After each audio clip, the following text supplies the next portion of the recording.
শুধু স্বাদে নয়, পুষ্টিগুণেও কাঁঠাল কিন্তু অসাধারণ একটি ফল।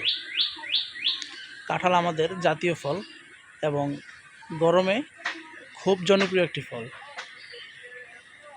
কাঁঠালে আছে প্রচুর পরিমাণে ভিটামিন সি, পটাশিয়াম, ফাইবার এবং অ্যান্টিঅক্সিডেন্ট।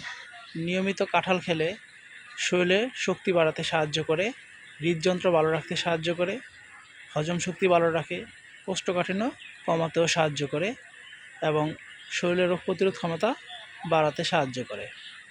কাঁঠালে থাকা প্রাকৃতিক ফাইবার যেটা আমাদের পেটকে দীর্ঘ সময় ভরা রাখে। শুধু তাই নয়, কাঁঠালের বিচিতেও আছে দারুণ পুষ্টিগুণ। তাই অতিরিক্ত কাঁঠাল খাওয়া যাবে না কখনোই। নিয়মিত পরিমাণ মতো কাঁঠাল খেলে শরীরে বেশি উপকারী। তাই বাংলার এই সুস্বাদু ফল নিয়মিত খেতে কেউ ভুলবেন না।